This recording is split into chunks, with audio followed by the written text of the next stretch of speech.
రీసెంట్‌గా కాలేజ్‌కి ఒక కంపెనీ వచ్చింది. అందులో రౌండ్ 1లో 3 ఉన్నాయి. Aptitude, reasoning and puzzles. ఇందులో పజిల్స్‌లో వచ్చిన 2 క్వెషన్స్ గురించి ఇవాళ మీతో నేను డిస్కస్ చేయబోతున్నాను.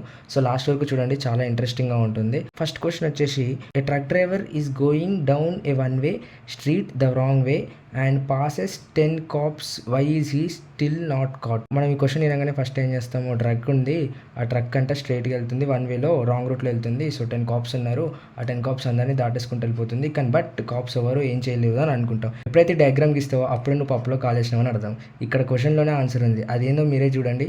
ట్రక్ డ్రైవర్ ఈజ్ గోయింగ్ అన్నాడు, కానీ ట్రక్ అని చెప్పలేదు. సో, ఇదే answer. Truck driver is going, not the truck. So, క్వెషన్లోనే ఆన్సర్ ఉంటుందన్నమాట. క్వెషన్ చదవగానే ఫాస్ట్‌గా డయాగ్రామ్ గీయడం అలాంటిది అయితే చేయకూడదు అనమాట. సో, నెక్స్ట్ క్వెషన్ చూద్దాం, అది ఇంకా ఇంట్రెస్టింగ్‌గా ఉంటుంది. What can you add to a bucket full of water to make it lighter అనమాట.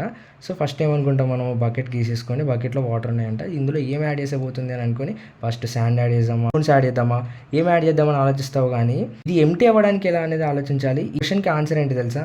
Whole. If you add a hole the bucket will become the empty. This is the answer అనమాట. Hope ఈ video మీకు నచ్చింది అనుకుంటున్నాను. ఒకవేళ మీకు నచ్చితే let me know in the comments. ఇంకా పార్ట్ 2, పార్ట్ 3 అలాంటివి కూడా మనం ప్లాన్ చేద్దాం. Thank you for watching.